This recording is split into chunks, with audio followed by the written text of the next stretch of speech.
let's start off with study methods. The reason I decided to do study methods is last week we talked about stress. And for the age group I'm targeting today, the commonest stress is exams, isn't it? Now, in your age group, adolescent age group, there will be other stresses, like not being a high level in a computer game, or having a crush or an infatuation, or falling in love, or pressure from parents or pressure from teachers or whatever. Those stresses will be there. But the biggest stress I'm assuming is exam stress. So that is the reason why I have focused on study methods today. Okay. And the title, location, location, location. The reason I chose this title is I live in the UK, in England. And here, when we go to buy a house, there are three things we look for. Three things: location, location, location, most important. All three things are location. So you can see how the desk space is. Can you see that? A dedicated desk space, a dedicated study space with a bottle of water there, a drink, a tea or a coffee, good lighting. You can see there's a skylight window there. There's a night lamp there. You've got pen, pencil here. You've got some rough paper for scribbling, extraneous stuff for scribbling and studying, notebook. It's a dedicated space. Yeah. The reason I have put not too comfortable, too is in inverted commas. The reason I've put not too comfortable is if you're sitting and studying on your bed, after some time you go into a half reclining, a semi reclining position, put some cushions on, and you know what the outcome is. After some time you feel very, what to say, want to sleep off if you're studying on your bed. So it's not too, it should be comfortable, but not too comfortable that it becomes it leads you into something else.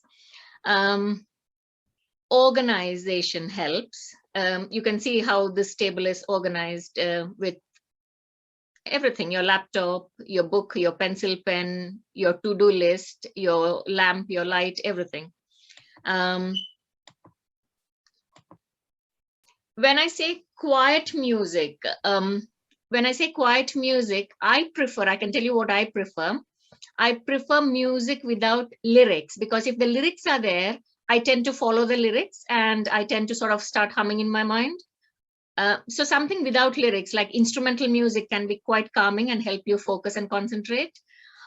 I'm talking about what works for me. I can't work if it is like heavy metal or rock or anything of that sort. Not possible if it's too noisy. So it has to be very, very light instrumental music. And phone put in silent, because you don't want the phone pinging with whatever WhatsApp messages or Instagram or Snapchat or Facebook or whatever. So you don't want all those messages pinging. So put your phone in silent and away from distractions like TV, etc. So this is very important for you to have a dedicated space. You can always argue out saying the great people like Ambedkar and all studied under the street lamp, or people who are highly motivated can study anywhere. That's true. I don't disagree with that. If you're very highly motivated, you can study anywhere. But it's nice to have a dedicated space which is organized so that you can focus on studies alone. And there's a set of conditioning, you're conditioned to study in that space. You're not conditioned. It's not a dining table or it's not a bed you're studying at. You're studying in your study space. Now, study methods. These are some, there is no, what to say, I've put it in a random order. It's not in a specific order. You can pick and choose what works for you. Mnemonics. Now that is a mnemonic. Have you come across this mnemonic before? It's for the planets in the solar system: Mercury, Venus, Earth, Mars, Jupiter, Saturn, Uranus, Neptune. Now, Pluto's identity as a planet is disputed, isn't it? It's considered a dwarf planet. So I'm stopping at Neptune. My very educated mother just served us noodles. I'm not saying you all have to remember it this way. I don't need this mnemonic to remember Mercury, Venus, Earth, Mars. I remember it anyway without the mnemonic. But mnemonics are little pegs to hang things on. If you want to create a mnemonic for remembering something, you can create your own mnemonic. You don't have to follow just this. People have different methods of remembering or trying to memorize. What's happening here? Yeah, acronyms. The next slide, which I go to, will talk about acronyms. So I'll let you know what it is. flashcards. Even I have used flashcards. See, these are my little flashcards for studying, or even for this presentation, I've made some bullet points on these flashcards. So these are my little flashcards. These kind of little tiny flashcards, you can put definitions or formulae which you're struggling to remember. So and last minute, just before the exam, you can't be studying the whole book, just before the exam, you need to just fine tune and study the difficult bits like definitions, which are meant to be precise, or certain formulae which are important for the exam. So you can have a little set of flashcards which you go through last minute. You can't do all of it in the last minute, all that has to happen before. So you can use flashcards. Study buddy, having a study buddy for some people helps. I'm not saying it works for everybody, but having a person to study with, you can motivate each other to study. If the study buddy is proving to be a distraction, or if the study buddy is going to sit with you and you're going to play computer games or video games, that's not a proper study buddy. You need to inspire each other and motivate each other to study. Both of you try to bring out the best in each other. So having a study buddy helps. When I say teacher, what I mean is, when you teach somebody, you explain something to somebody, you learn, Ask the teachers in this audience, when you teach, you consolidate what you already know. So teaching is a good way of learning. Yeah, I'll come to that again. All these points which I have said will be explained more in the next slides or the future slides. Making notes and bullet points helps. I don't need to tell you that, do I?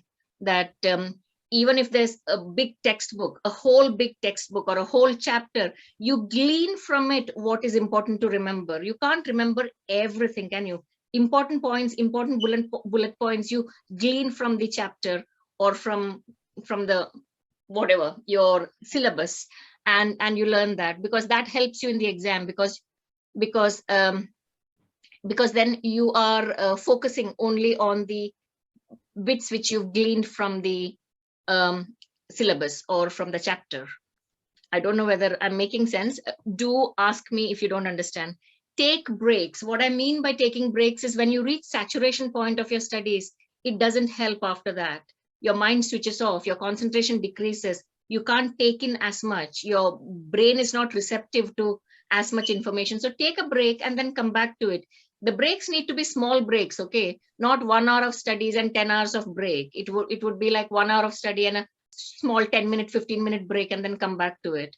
So take small breaks, refresh yourself, and then come back to studying, so that you can take in more. Your brain is more receptive.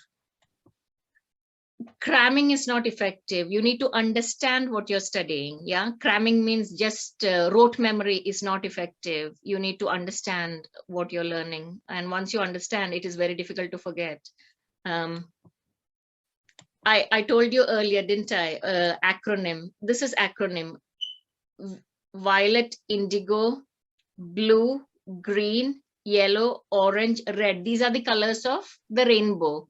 So this is one way of remembering the colors of the rainbow, by creating an acronym. Acronym is this: violet, indigo, blue, green, yellow, orange, red. So this is an acronym, and this is sort of a mnemonic. Richard of York gave battle in vain. This is again for red, orange, yellow, green, blue, indigo, and violet. So you can have your own methods of remembering, whatever method you choose. Yeah, acronyms, mnemonics. I don't know whether any of you have seen this film. It's called Dh.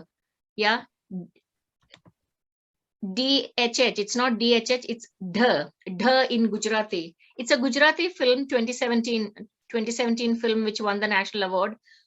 It was on Netflix, and I happened to come across it. Nobody had suggested it to me. I just happened to come across the film, and it was a very, very sweet film in which Nasiruddin Shah plays a magician, Surya Samrat. He's a magician, and there are these 3 boys. If you look at my cursor, these 3 boys on this cycle here, on this motorbike.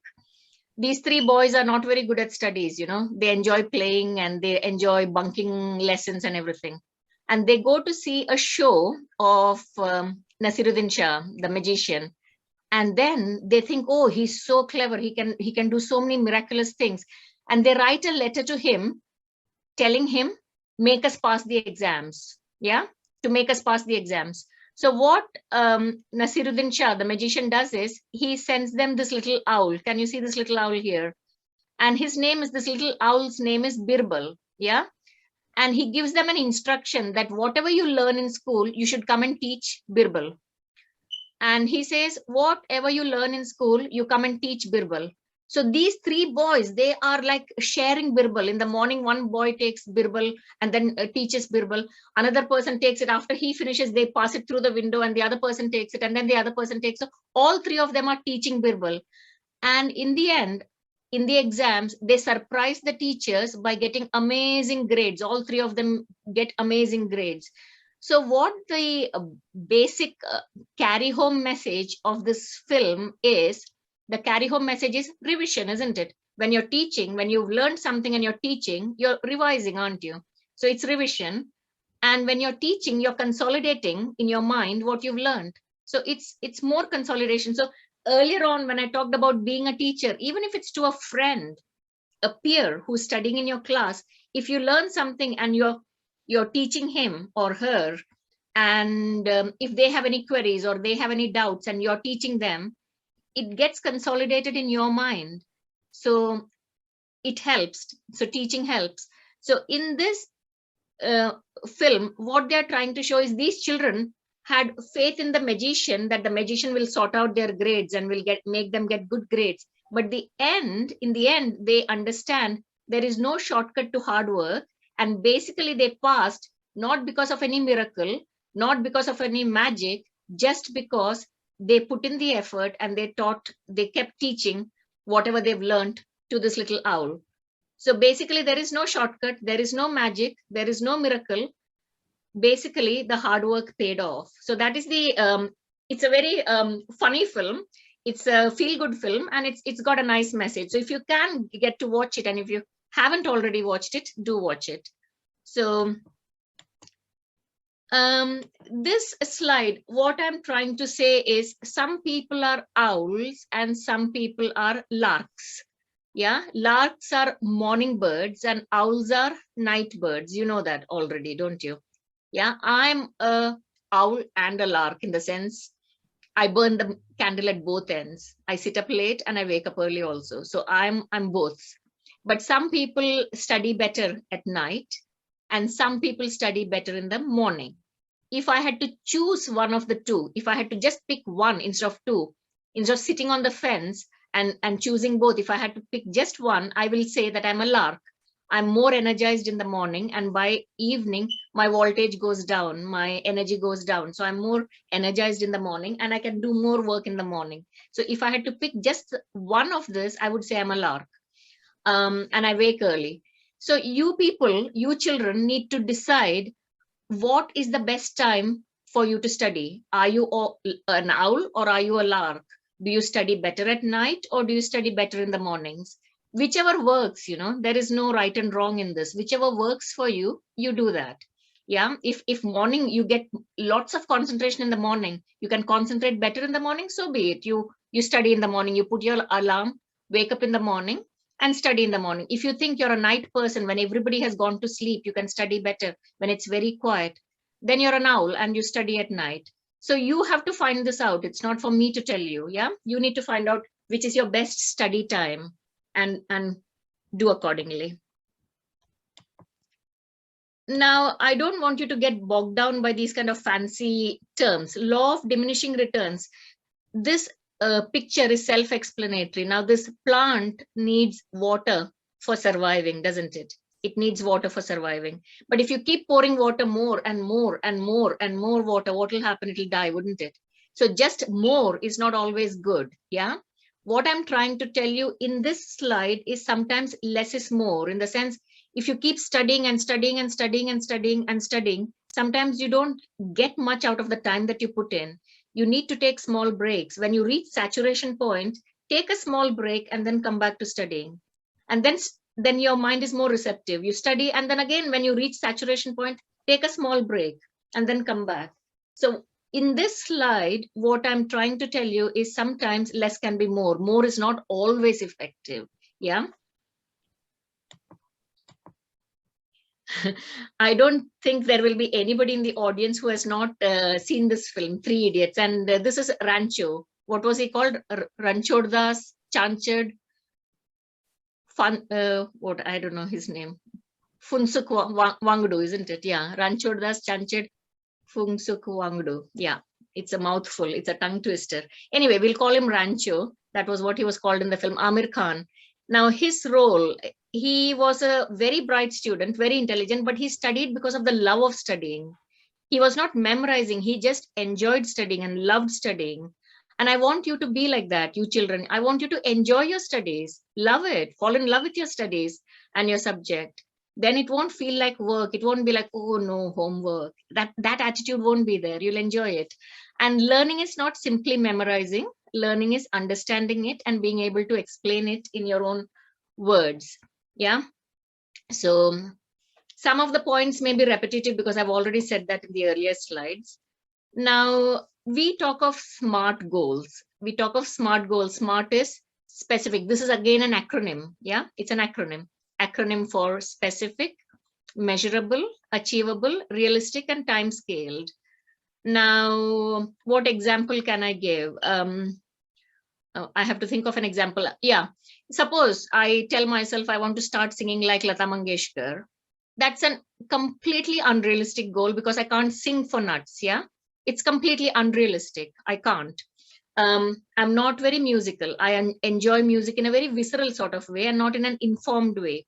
But if I were to tell myself that I want to have an exhibition of my art, it's realistic. I do have some talent in art. I'm not saying I'm Picasso or Salvador Dali or anything of that sort, but I've got some talent in art. So it's a realistic goal. But if I tell myself I want to create an exhibition by next month, that is unrealistic. It's not timely, is it? It's not the correct time. Is my cursor moving? Yeah, here. It's not the correct time. But if I tell myself I will give myself 1 year, next year I will do an exhibition of my art, it is realistic, it is timely, it is achievable, measurable. If I tell myself I'll make 24 oil paintings, now that would be specific. I'm making 24 oil paintings. Measurable, I'll tell myself I'll do around 2 a month, 1 a fortnight, approximately 2 a month. So it's measurable. I'm not saying you need to sort of split your hairs in this, in trying to figure out whether they're smart. All of them need not be there. Each one of them need not be there. But what I'm trying to tell you is make goals which are achievable, give it a realistic time scale, make it a little more specific. Instead of saying I will study science in 1 week, you can make it more specific, saying I'll do 2 chapters every day, or I'll do so many chapters every day. So that is more specific. If you make a plan that I'm going to do so many chapters every day, and in the last 2 days I'm going to do the past papers, the exam papers from the past, and I'm going to revise the exam papers.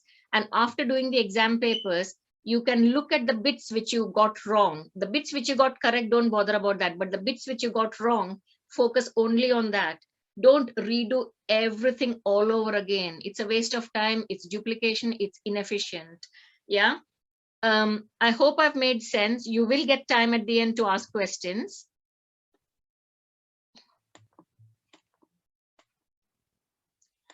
Try your best. This is something which I tell everybody. Try your best. Now, I've heard a few names at the beginning, Mohammed and Faiz. They were there last week as well.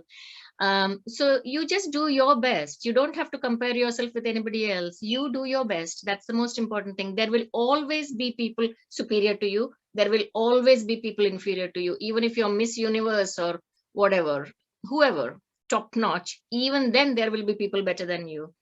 Even if you're Aishwarya Rai, there will be people more beautiful than you. So what I'm trying to say is you do your best, because there will always be people superior to you. There will always be people inferior to you, but you do your best and try your best. And it is important to have goals. Some of the things I have mentioned in the previous session, last session, if you guys have attended last session, that it is important to have a goal. You can have short-term goals, medium-term goals, and long-term goals. Short-term goals like something like, today I'm going to finish such and such. Today I'm going to finish 2 chapters in science and 1 chapter in maths, or something like that. So short-term goal.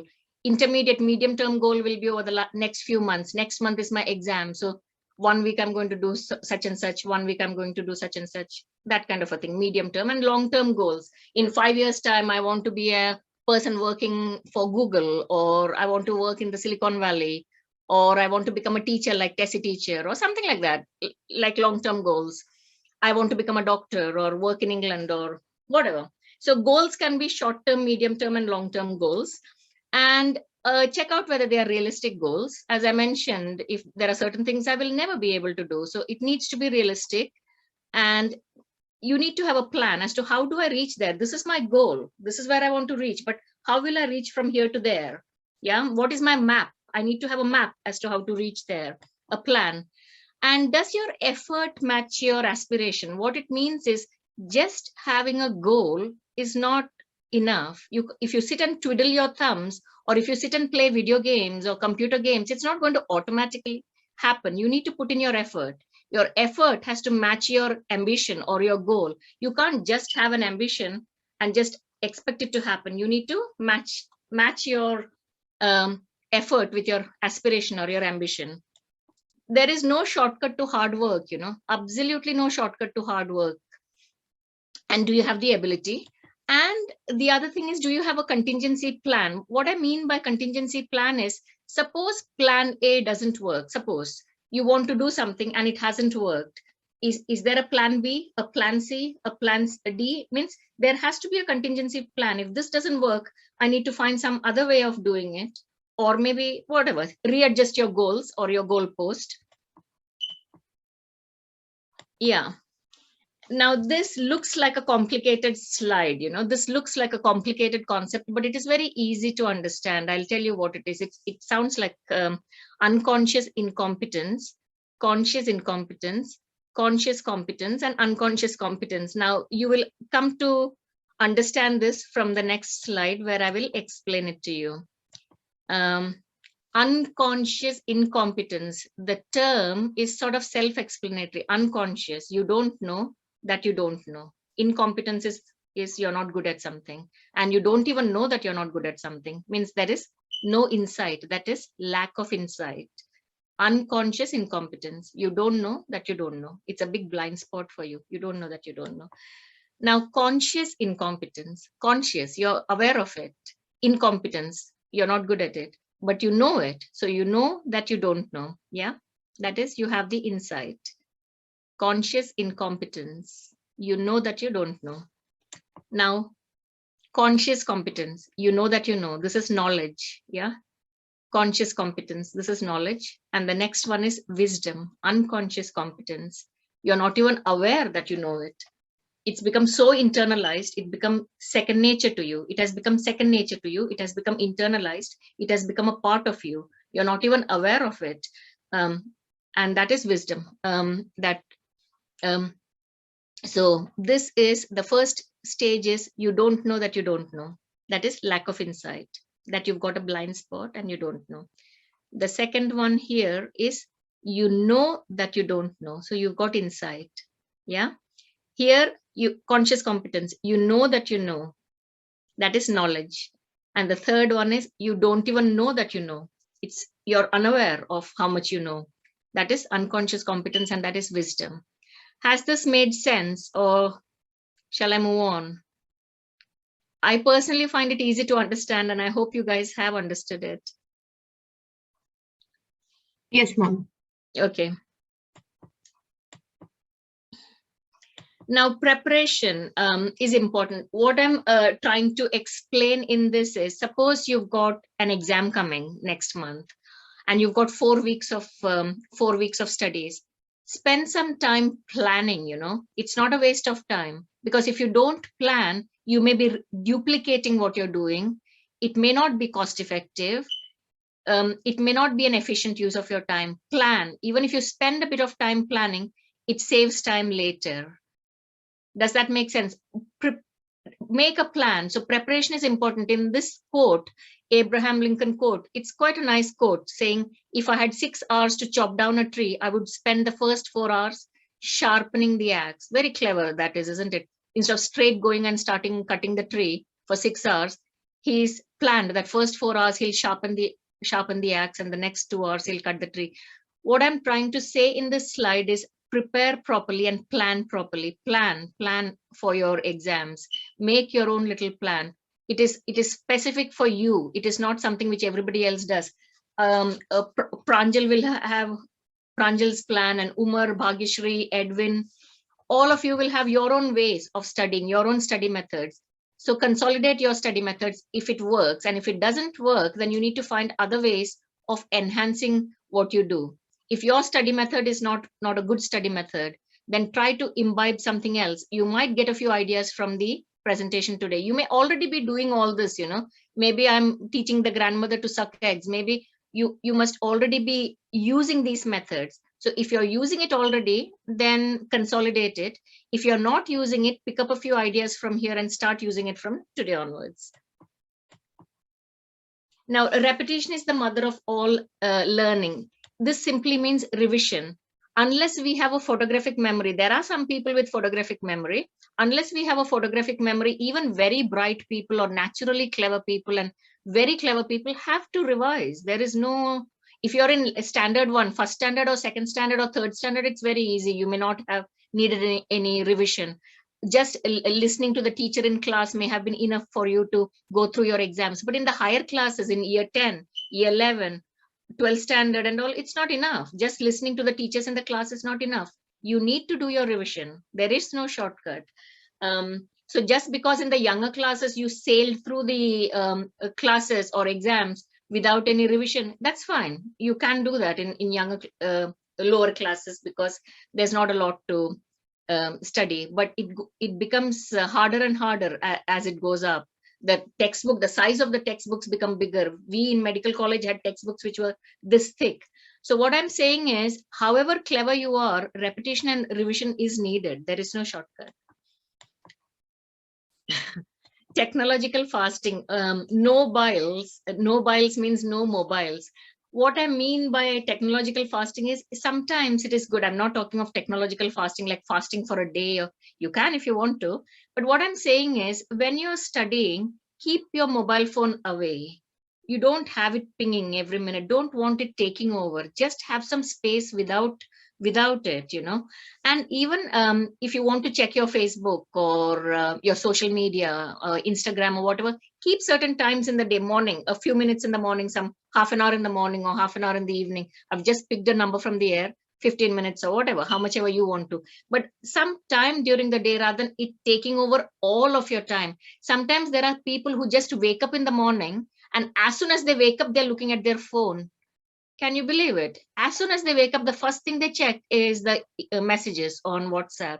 Keep it away a little bit. We don't want it to take over our lives, Time management. Now, time management is a topic in itself. Basically, time management is about, we all have only 24 hours in a day. It's a universal leveler, like death. Death is a universal leveler. Nobody escapes death. Everybody dies. It's inevitable. And 24 hours is all that we get. Each one of us, whoever you are, whether you're Bill Gates or Elon Musk, you get only 24 hours. So 24 hours, if you consider that as a unit, if you break down and reduce your life into a unit, and if you consider 24 hours a day as a unit, you need to fill it up in the best possible way.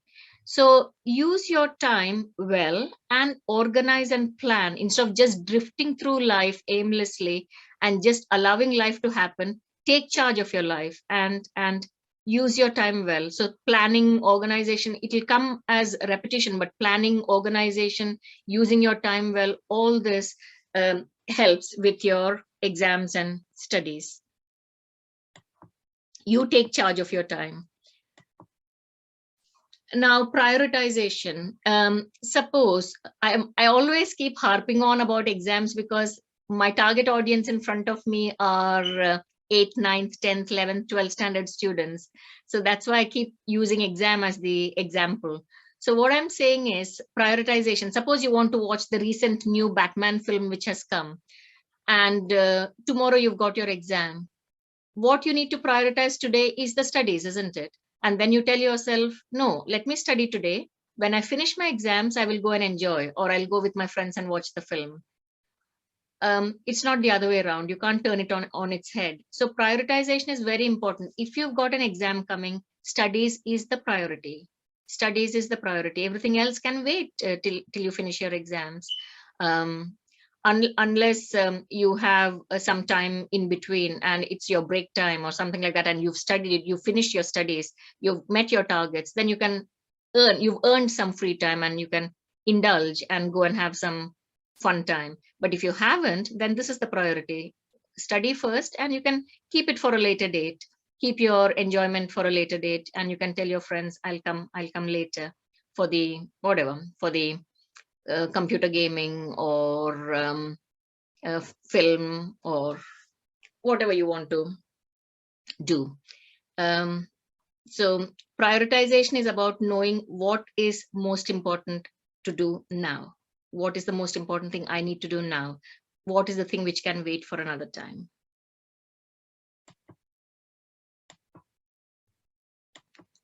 Stay focused. Some of the points are, what to say, they are not mutually exclusive, they overlap. Yeah, they are not mutually exclusive, they are not different, they overlap a little bit. So so you need to remember that these principles which I'm talking about today, some of them are, what to say, similar to each other. Yeah, you'll think, what is the difference between this and this are similar, and if you think like that, it is fine, it is correct. Stay focused. Now this is about, if you want to reach somewhere, you need to persevere with that, whatever that is. And that quote explains it very well. If you're drilling for water, it is better to dig one 100-foot well rather than 100 1-foot wells. The effort is the same. The effort taken for this is the same. The effort is the same, but you don't reach anywhere with 100 1-foot wells, but you get water with 100-foot well. So what this is trying to say is the effort is same, but don't scatter your focus. Put it in one area and you'll achieve the results. Stay focused. And this is again coming back to what I said earlier about keeping on the task which you're doing rather than being all around everywhere. See, getting distracted with many different things. Assertiveness. I think this picture is self-explanatory. This is a person who's passive, who does not know how to say no, and who will drift along with everything that's happening around. This person is an aggressive person, you can understand from the body language. But assertiveness is about saying no in a nice way. Last week, I remember Mohammed asking, what if there is peer pressure? And what should I do if they are asking me to do bad things? And I remember telling Mohammed that you need to say no in a very nice way, because if you lose friends because of that, they're not friends anyway. They're not worth having as friends. So if, for example, you are studying and you've got a target of maybe I'm going to finish 2 chapters today, 2 chapters of science today, and in the midst of studying, when you're sitting and studying science or maths or whatever, somebody comes and says, come on, let's play the multiplayer computer game for a bit. Come on, we need one extra player, come. And you say, no, I've got to finish this. So you should be able to say, no, let me finish this. After I finish, if I have time, I will come. So what I'm trying to say in this is you have to have the assertiveness to say no where it is needed.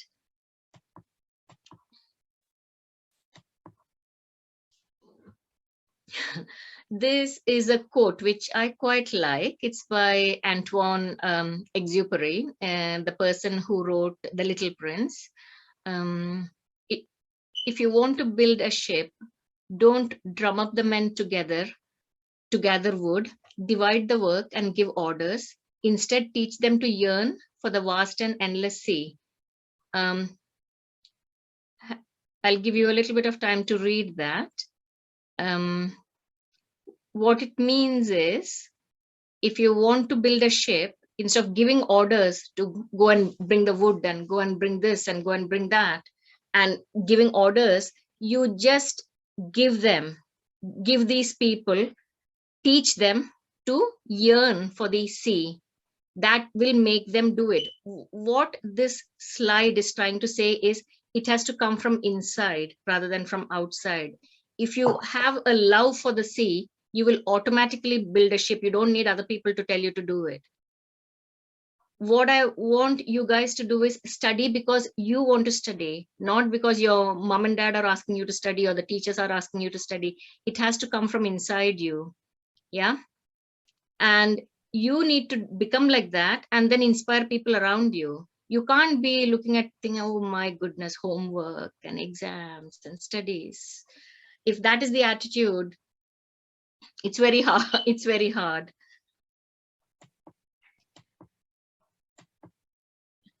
This, I don't know whether this will, how should I explain this? Ripple effect is, suppose, how will I explain this? Yeah, suppose I'm teaching today, I'm doing this lecture today, and some part of me, some little part of me stays within you people, and that goes to somebody else whom I have not met. It simply means I'm rippling through you to somebody else. I'm rippling through Satish sir to somebody else. If he has taken something from this session and it passes on somewhere else, it is me rippling to other people whom I have not even met. So it is the circle of influence. My circle of influence may be small. Now, Gandhiji or Nelson Mandela and all may have very big circles of influence. But what I'm trying to tell in this is each one of you have your own little circle of influence, you know. You have your little area of area where you can make a change or you can make an effect. Yeah. So that is what I meant by this. So each one of you can create some changes around you, positive changes around you. You can inspire other people around you. Yeah. This is easy to understand. It simply means work on your strengths. When life gives you lemons, make a lemonade, not apple juice. If you're good at art, then think of that as a career like architecture or something like that. If you're good at mathematics, consider that as a career. If you're people have different strengths. Each one of us is not meant to become mathematicians or scientists. Each one of us is not meant to excel in maths and science alone, though in schools, maths and science are given more importance than other subjects. Each one of us have different strengths. So we need to focus on our strengths rather than our weaknesses.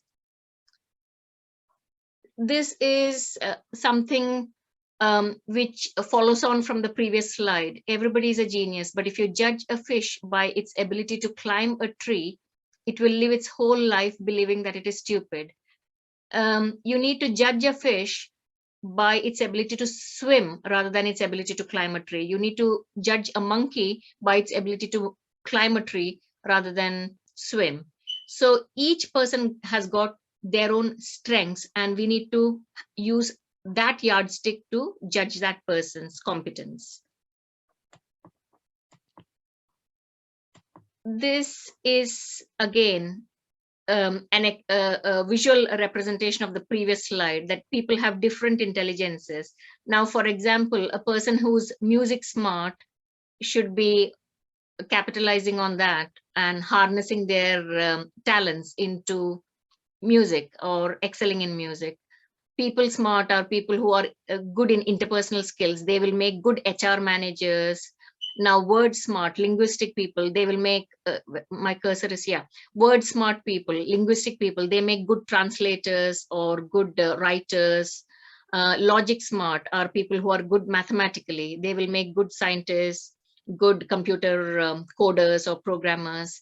Now, nature smart people are people who are connected with nature, who like climbing, trekking. They will make good, they'll do well in biology, zoology, those kind of subjects. People who are good in visual, picture smart people make good cinematographers or photographers. I'm not saying these are single talents. One person can have many different talents, not just one. They can be good in many areas. And you can decide what connects best with you and what is the area you want to work in or have as a career. So there are different kinds of intelligence. If you look at our school system, unfortunately, it only, assesses one kind of ability. It doesn't assess the other kinds of ability. It focuses more on these abilities, linguistic, mathematical, these two abilities more compared to all the other abilities. So our school system is geared for that. Yeah, but people have different strengths, and I have seen school dropouts even becoming successful, and success can be measured in different ways. So when we talked of different intelligences, there are also different styles of learning. If you look at this, I don't want you to be bogged down by the details in the slide. What I'm trying to tell in the slide is there are some people who are visual, like visual learners, some people who are auditory learners, learn by hearing, some people learn by reading and writing, and kinesthetic learner. If you look at these this diagram here, I will call myself more of a visual and read and write, these two learner. If I'm listening to somebody, I make notes, and it helps me to make notes because it gets consolidated in my mind. Now, visual, you can see that I'm a visual person. That's why all my slides are full of images. I like images because it's a peg to hang your learning on. So I'm more of this kind of a learner, a visual and read write learner, these two.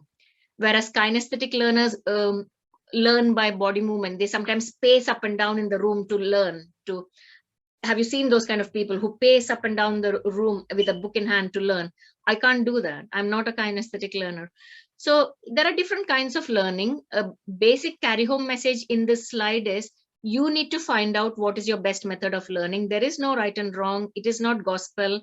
You need to find out which way you learn the best. You need to figure it out yourself and use that method of learning if that works for you. I cannot study without making notes. I always make notes, bullet points, and that's the way I study. So for me, that's very important to have some rough paper with me to make notes. It's a huge topic, dyslexia, massive, big topic, but I will quickly just in 2 slides, I'll be explaining to you dyslexia. I'm sure many of you have already seen this film, Tare Zameen Par, in which this little boy here, Ishan, is an 8-year-old boy who's not very good at studies, but who's an excellent artist. That's his painting at the end, which wins an award for painting. He excels in art, and many people consider him stupid. In school, he's undermined. His parents, his father compares him with his older brother, who's a high achiever. So he has got very low self-esteem. He's feeling dejected because people don't understand, and he's an excellent artist. So in dyslexia, it doesn't mean a person is got intellectual disability or learning disability. Yeah, it simply means they have certain areas where they are good and certain areas where they are not very good.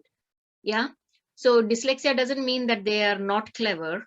They are clever in certain areas and they're not very good in certain areas. He wasn't good with numbers and letters. He could see letters floating around in his writing, in his book, and he couldn't spell properly, but he was very good in art.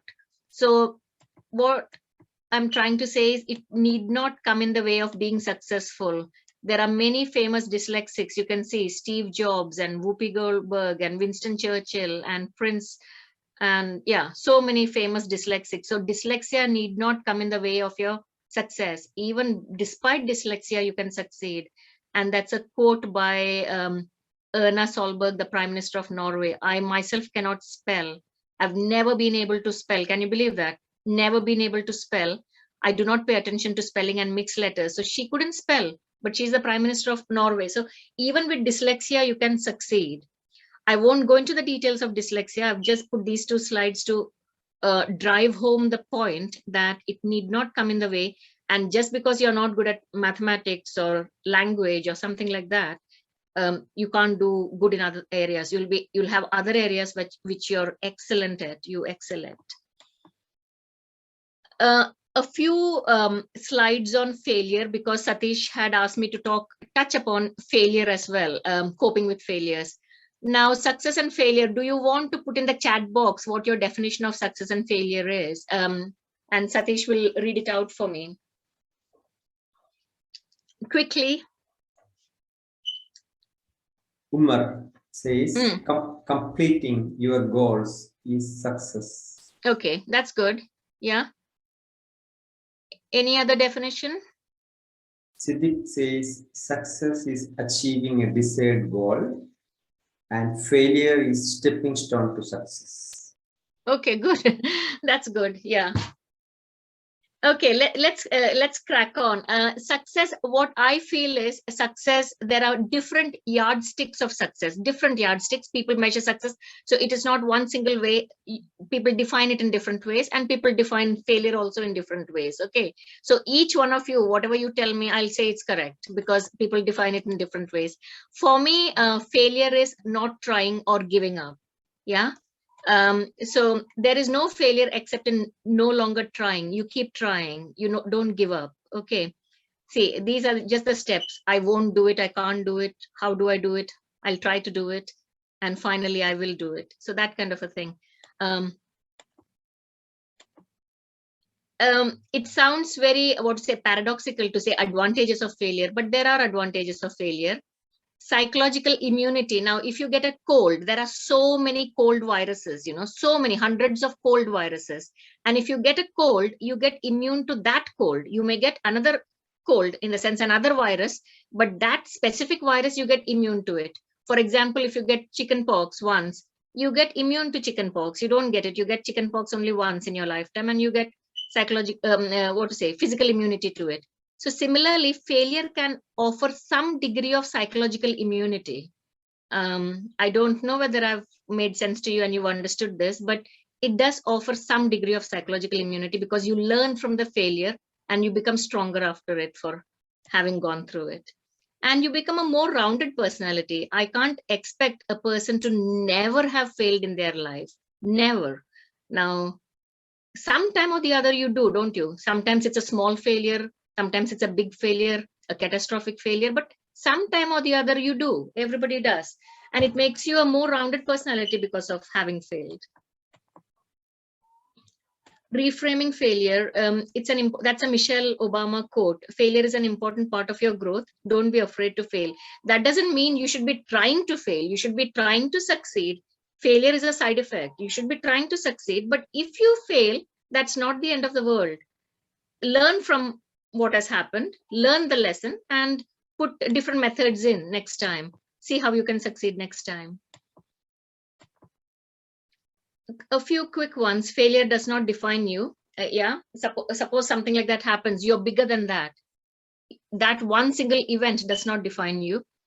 It can be a teacher. You can learn a lesson from that and put things into practice so that you do better next time.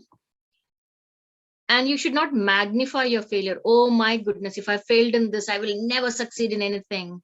Don't catastrophize it or magnify like this is the end of the world. I will never succeed in anything. No, don't make it bigger than what it is. Accept responsibility. Don't make excuses. Look for explanation. Accept responsibility. Well, if I had done this, maybe I would have succeeded. Maybe if I had put in 3 hours of work or 4 hours of work instead of 2 hours of work, I would have succeeded. Maybe I didn't put enough work. Maybe I was playing computer games and I did more of that and less of studies. So accept responsibility as to why this happened. Could I have done something different? If I had done something different, would I have got something different? Would the outcome have been different? And your desire to succeed ought to be greater than your fear of failure. Let the fear of failure not stop you from doing things. Let that not come in the way as a block. Points to remember. I talked of identifying your strengths, didn't I? If you have a lemon, make a lemonade. If life has given you a lemon, make a lemonade instead of or orange juice. So identify your strengths, good study methods, prioritization. You should know what you want to fill up your time with. We all get only 24 hours and we can fill it up. Everybody is busy. All of us are busy doing things. But what do we want to be busy with? We need to remember what we want to be busy with. Planning and preparation can help. Love your subject. For me, it's very important to enjoy what I'm doing. Hard work. There is no shortcut to hard work. Options. What I mean by options is If something doesn't work, there is another option and there is another door. If one door closes, another door opens. If that door closes, another door opens. There are other options, option A, option B. There are contingency plans. This is not it. This is not all of it.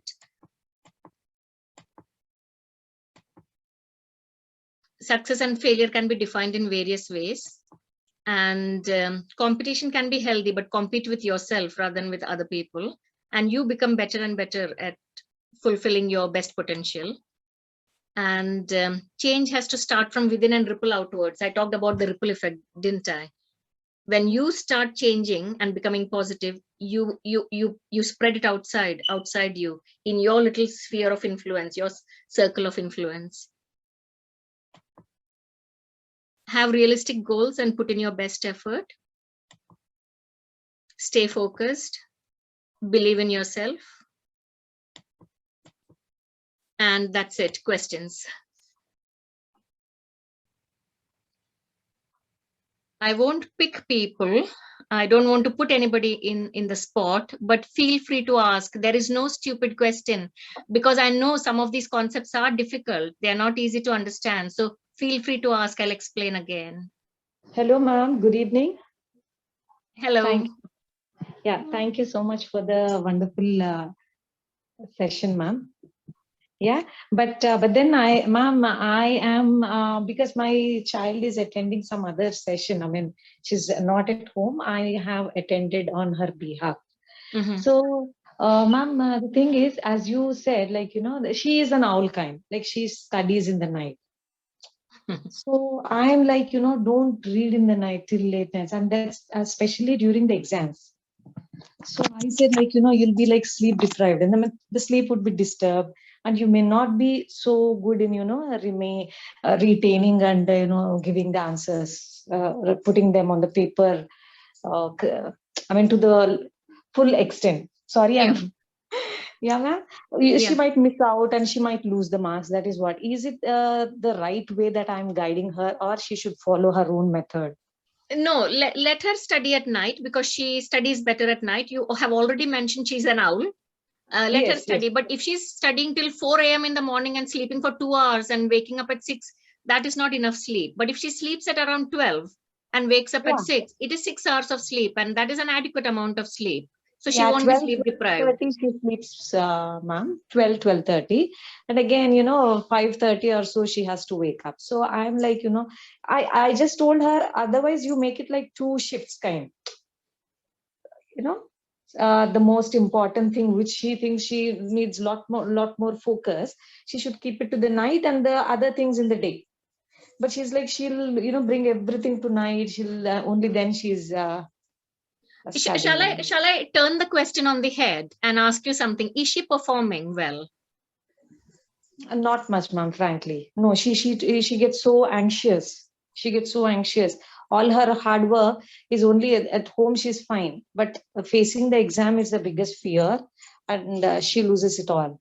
And at the end of the day, she feels very bad that, you know, I haven't watched my phone, or, you know, haven't had any good time, entertainment. I was studying all through the day, you know, and the end result is, so she is very disappointed. So what is the reason for her not performing well? You think it's partly sleep deprivation? Sleep deprivation, and also do you think it is that because she's not slept adequately, she's forgetting, or is it something else? Yeah, she gets anxious, you know. It's a one tough question she couldn't answer, then that, you know, stress, it will go on to the next question. She'll be worried, oh, I couldn't answer this, I couldn't answer, I mean, that kind. So I personally think she needs to have some realistic expectations of herself. Yeah, everybody will not get 100% in their exams. There are all kinds to make this world. Some people will get 50, some people will get 60, 70, 80. As long as she gets whatever she's capable of, that is fine. So she needs to have realistic expectations of her own self, that I'm cut out to get 70%. I'm not cut out for 100% or anything. You know what I'm trying to say? Yes, ma'am. Yeah, and then I want to know whether she is forgetting things which she already knows because of anxiety. Yes, ma'am. Is she forgetting things which she already knows? She forgets. I mean, it gets, you know, she kinds of loses, you know, or, you know, what can I say? blocks her mind, something that fear. So she's not able to, one link is lost. Like, she'll give up. Oh, I don't know this. She easily gives up. Okay. So here it is not mainly about study methods. It is about her anxiety coming in the way. It is decreasing her performance, isn't it? Her anxiety. Yes, definitely. Yes. Yeah. It is not about her being an owl or studying at night or anything of that No, sort, no, is it? no. Because she's sleeping around 5 hours, you said, from 12:30 to 5:30. So her sleep is okay. And she's Okay. studying and putting in effort and she knows things, but she's forgetting it in the exam because of her anxiety. Yes, ma'am. Yeah. So two things need to be worked on here. One is her anxiety and two is her expectations of herself. It needs to be realistic as to what is my maximum I can achieve. And last week, one person had asked me how to manage anxiety. And I had told that person, I had given an answer to that person about habituation. I've got a slide, today's presentation. At the end, after the question, there is one slide which I'll show you later. After taking questions, I'll show you the slide. How anxiety, it can't be switched off like this. It is not. It is practice. So it needs to be worked on till it becomes less and less and less and less. So initially the anxiety will be very high. Then the next time it will become less. Then the next time it will become less. The next time the work has to happen here, in the mind. Yes, ma'am. I get it, ma'am. Yeah. So yeah. Thank you so much. I don't have any easy fix or any easy answer, but what I'm saying is when the anxiety goes down, the performance will improve. When she has realistic expectations of herself, the performance will improve. And her study methods, when you talked about she's studying all day, she said she's feeling bad that she didn't look at the phone, she didn't do this, she didn't do that. That much of sacrifice, I will not recommend. I think some degree of enjoyment and leisure, some degree. The balance need to be proper. The studies need to be more and the enjoyment needs to be less. But there needs to be some. All work and no play makes Jack a dull boy. There's an idiom which goes like that. So you need to enjoy a little bit. Only then you will be able to study nicely. Otherwise, you reach saturation point. Completely agree, ma'am. Yeah. So I'll contact you, ma'am. Yeah. Okay, thanks. Thank you so much, ma'am. Thank you. Any other questions at all? Good evening, madam. One of the common problem my son is facing, before the exam, you always get fear on the first exam. Fever will come or something like that. He will feel dull. Always on the first exam or second exam like that. Then it goes on and it like the things goes on the proper pipeline. But always on the first exam or something like that, he will get fever, he will get cold. He will not be okay on the first exam. Yeah, but is his performance fine? Yeah, he's above average. I can say he's getting distinction every time. So I'm happy with that. So his performance is fine. 95%. Yeah, so he gets himself worked up. Is this to do with pressure from inside or is it pressure from outside? The expectations from parents. I've got to not let my father down. I don't have to let my pressure from the parents always be there. Of course, that will be always be there. Pressure from the parents and inside also pressure will be there that he needs to perform. So it is in the both way. Yeah. Yeah, so he's got some pressure from inside and pressure from outside. But what I want to say in this case is, for me, this is not a problem at all. He is performing fine.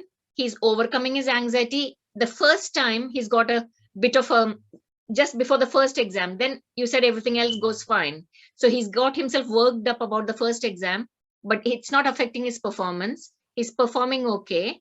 And you said that this is partly because of him having a pressure that I need to get good grades and not let my parents down, not let my teachers down, not let myself down.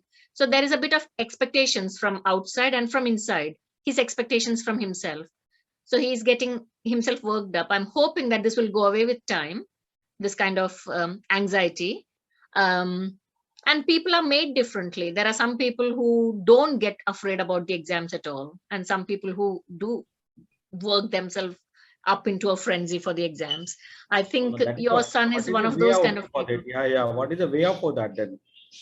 Way of that is for him to start realizing when he looks back at his performance in the past, he has performed well. He's getting distinction each time. So he just needs to tell himself, I have done well. There is no point in getting myself so worked up. I have done well in my exams in the past. That is good testimony that I have performed. That's a good, what to say, um, how do you call it? The outcome is good each time in the past. So if the outcome is good, what am I worrying myself about? Is it of any purpose, this worrying? Is it of any use? Because all these symptoms which you're talking of are anxiety symptoms. Tummy pain, feeling like vomiting, palpitations, all these are anxiety symptoms. But if you ask yourself the question, is it of any use? He doesn't have any generalized anxiety disorder that he needs medication for it or a psychiatrist. He doesn't. It's only prior to the first exam that he's getting this, and then it settles, it goes down. So yeah, I think many children have exam anxiety. Many of them have exam anxiety. One, I think if you prepare well, partly inside they know that they have not prepared well. Many of the children know that they have not done their best. When inside, outside, whatever happens, inside they know I have not done my best. If you know that you have done your best, you don't fear the exam. You know you've done your best. That is it. This is what I can do. And whatever grades I get is what I get. That is it. I've done my best. There is nothing more I can do. Once you do your best, the anxiety has to go down, doesn't it? You can't do anything more than that, can you? More than your best. So people have to know that if you do your best and if your expectations are realistic, if your expectation is I'll get 70% or 75%, whatever your ability is, depending on your ability, you have to have your expectation. If you're a child whose capacity is of getting 75%, and if you put your aspiration as 100%, it is not possible. There's a gap there. If you have realistic expectations and if you have done your best, don't do anything more than that. There is nothing more anybody can do. You've done your best and you have realistic expectations of your ability and your capacity, what you're able to achieve.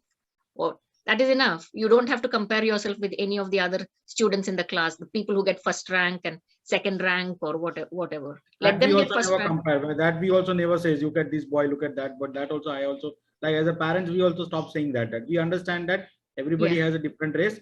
You cannot put a horse in the fish race. What you said earlier. I agree, totally agree to that. Everybody their own race to play, so let them go in the same way. Let us not put somebody in some other race and expect the marks to become to the best. So that's good. So he's not got that pressure from you guys, which is good, which is great. Yeah, there is no shortcut for this anxiety. I'm hoping with time it will settle.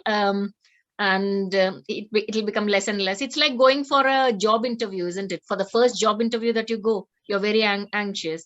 And then when you face a few more job interviews, the anxiety goes down. There may be other people who are supremely confident and who never have anxiety. That's a different thing. I'm not talking of them. But if a person has got that kind of anxiety, their performance in the first interview won't be as good. In the second and the third, just because they've practiced, it becomes better. So something similar to that, the anxiety will go down with practice. And I'm hoping that there are some smaller tests in school so that the big exam, you have some smaller exams in between so that it's not one single exam at the end of the year. There are smaller tests in between so that they have to face the exam sort of monthly. There could be possibility of getting model question papers also to be resolved before the exam. That could be one of the reason why parents and teachers says you resolve more of the model question papers. Yeah, that helps. Yeah, model. But even in schools, not just model exam papers at home. You solve exam papers at home, but even in schools, if the teachers put smaller tests in between, it would help. It will help with children studying for that, whatever. One chapter finished, a small test. A second chapter finished, a small test. So each chapter gets consolidated before moving on to the next chapter rather than having one exam at the end of 10 chapters. You know what I'm trying to say? Noted. Yeah. Yes. So if you have smaller tests, the fear of tests should decrease. And tests, I feel tests should be more about testing their ability rather than competitiveness. It is not possible. I'm talking of a utopian ideal goal. It won't happen. It's the real world. So there will be some degree of competition and there will be some degree of comparison amongst peers and all. It's there. You can't take it away, but you need to steel themselves to believe in themselves that I'm doing my best and this is me. Take me or leave me. This is me. I'm not going to become like him. I'm not going to become like her. This is the best I can do. Yeah, noted, madam. Thank you. I just wanted you to share the PPT also afterwards with the children, if possible. I think Soon you're going to present in the. Satish always uploads it on YouTube, so you'll find it on YouTube. And Great, great. most of the principles are very simple principles. It's not rocket science. Yeah, so it's very simple principles about prioritization, time management, having goals, having a purpose, being realistic about your goals. All simple stuff, being organized, planned, having a study space, having a dedicated study space, simple things, but it will work wonders. It will make your studying more effective, more enjoyable. Noted, ma'am. Noted. Thank you. Hey, ma'am. Hi, ma'am. I'm a student. I was doing very well. This is, I need your advice, not asking questions. I was doing very well in 2020. I went to school physically and there was no corona. So I was doing very well academically and personally. I got good grades and my friends, every day I woke up to go to school and, school was fun. And then corona came and I was alone and in my house. Then I moved to Muscat and place and I was alone. So I didn't like online classes and no friends. My friends back in India wasn't talking to me or they didn't need me anymore because I changed the school. So I had no one to talk to and everything was new. So I was alone and I didn't pay attention to classes and all. And sometimes I don't worry about school and doesn't think about anything. I don't care anything. And then I suddenly, overthink and regret the things that I did. And I lost all the motivation that I had. And I feel like, I did all the things wrong. And then I get too worked up. And the day before exam, I get panic attacks and anxiety. I can't even move. Is this because you told me many things here? You moved school, you lost your other friends, you were a little bit isolated in the new school, you were not feeling motivated at the beginning, so you were not bothered, you didn't care about your studies, and then in the end it piled up and built up to so big that it was very difficult for you to catch up. Yes, ma'am. Yeah, so when it was very difficult for you to catch up, it is natural to feel anxious, because it is too much. It's become so big because you have not studied earlier on, and last minute you will panic. So I think it is natural for you to have panic because of that. What is your question? I can see what has happened, and I have an explanation for what has happened. You went to a new school, did not have friends, did not feel very motivated, procrastinated your studies, avoided your studies. Then your studies became bigger and bigger and bigger, and you couldn't catch up. So then exams became very difficult for you. You were very anxious before the exams and you started getting panic attacks. Have I summarized it correct? Have I got it right? Yes, ma'am. Yeah, so I think the answer is the same thing which I mentioned in my presentation about preparing in advance and putting in effort and trying your best and not avoiding and not procrastinating and all those. If you do it last minute, it will be very, very difficult for you, very difficult. It'll make you very anxious if it is last minute. There's a lot to catch up on, isn't it? Have you made new friends in this new school now? Yes. Okay. Are you feeling settled in now in this new school? Yeah. Hello, you're muted. Yes, ma'am. Okay. So are you able to study now? Have things come back to normal now, or do you still have a lot of backlog to cover? I'm trying my best, ma'am. Now it's okay. Good. It's good. Sorry? I'm trying my best now. It's good now. Okay. I don't know whether anybody else in the audience has got any advice for this. Any other students who want to tell Rania how to make I can things say work? only one thing, ma'am. Listening Yeah. to her, I can say only one thing. Just forget as a bad dream, start with a new start. Don't worry. There's always better day tomorrow. She's already It started will be it. always sunlight tomorrow, sunshine. She's Not to already worry. started Let it it. go. Yeah. What has happened, don't see. Yeah, forget it. What happens, it happens. Even in everybody's life, this happens. Forget it. Just go ahead. Live it. Take it as a dream. Bad dream. Finish. Drink couple of water, couple of tea. Finish it off. It's gone. You have better friends now tomorrow. Tomorrow is coming, going to come. It's not finished tomorrow. Forget what is past. Go with the positive note for tomorrow. You have much more chapter to learn in the life. Let us not go negative with this. Take your best. Give And your you best. mentioned something, didn't you? You mentioned that I regret it. That is a positive thing, according to me, that you regret it. If you regret it, you will set things right, won't you? You won't do the same thing again. So you've learned a lesson from that, from what happened. And like this person's father said, start afresh now. And Yes, sir. Thank you, ma'am. Thank you, sir. Hi, ma'am. hello. My son is talking about blank out during exam. He's doing what? Sorry. He's in 10th now, ICSE. He's telling about actually he's not capable of giving answers on time. He's studying well. He's doing his very well best, but he can't answer on paper. That's the problem. What is that due to? What is that due to? What is your understanding of it? You said he studies well. He understands what he studies. Yes. He's retaining it in his mind. He can't reproduce it on his paper. Exactly. Yeah. So if you verbally ask him, he can answer. He's here. Okay. If it's a viva instead of a written paper, if it's a viva, he can answer the question. Is that what you're saying? Basically, he's telling that he's having epilepsy in the age of 5 or 6 years. Then he's telling that he can't treat it in paper. Okay. Is he on medication for epilepsy? Is this been diagnosed by a neurologist? Yes. Yes. And is this performance difficult in all the exams or only in some exams?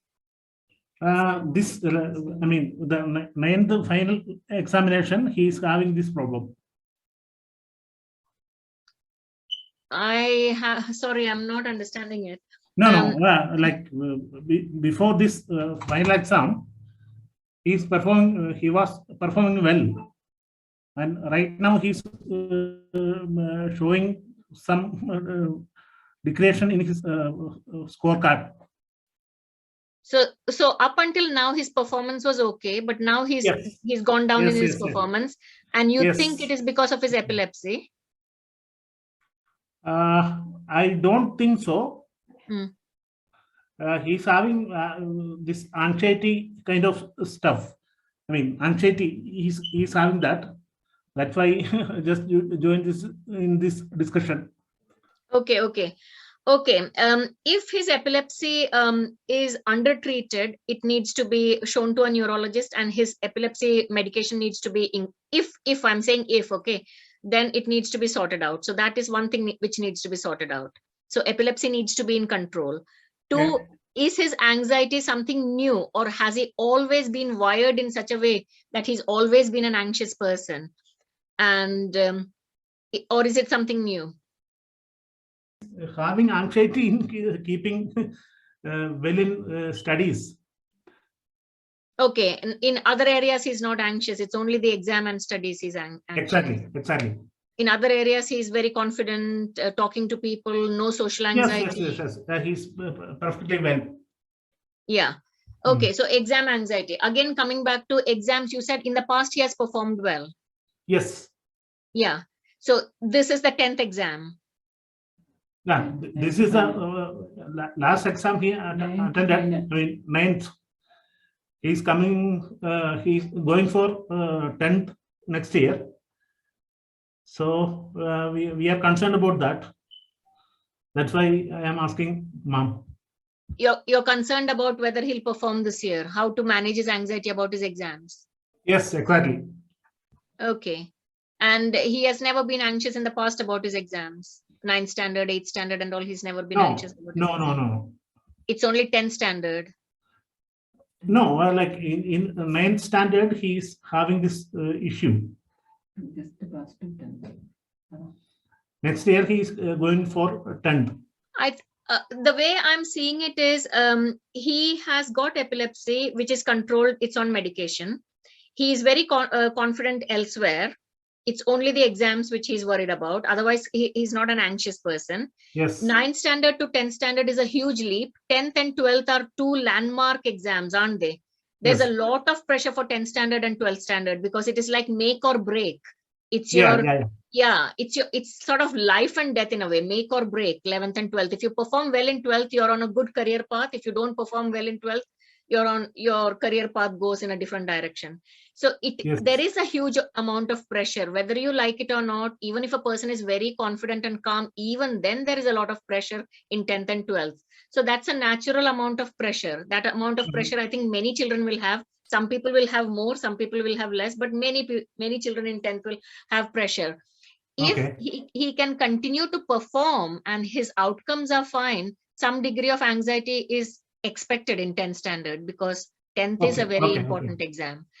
If he's continuing to perform fine, then I will have no concerns about him. If his performance deteriorates, then we need to think of where it's going wrong. Is it the amount of time he spends studying? Is it his study methods? Because intelligence per se can't be changed very much. Intelligence, we are all genetically endowed with a certain degree of intelligence. So it can't be changed much. It can be changed little, but not much. The two things which can be changed is study methods can be fine-tuned to make it more effective. And the amount of time you spend studying, whether it's 2 hours or 3 hours or 4 hours, the quantity of. So those are the things which can be changed. The other things can't be changed, and anxiety needs to be controlled. So if he does good study methods, if he puts in good amount of effort and tries his best, I keep harping on and on and on about trying your best. Every person in this group, every child or student in this group knows inside. They can fool the teachers, they can fool the parents, but they can't fool themselves. They can't fool themselves. They know how much they have studied and how much they haven't. If you tried your best, your anxiety will go down.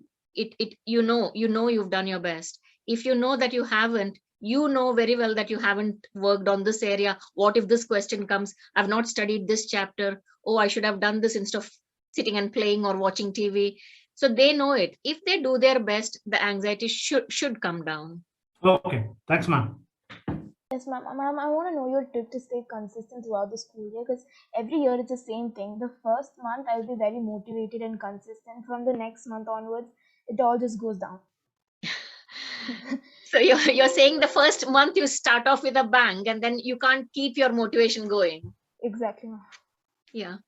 Why is that? Why does that happen? Can't you pair up with a study buddy to keep you motivated? Because sometimes when you're pairing up with somebody, a study buddy, that makes you more motivated to study. Is there somebody you can pair up with?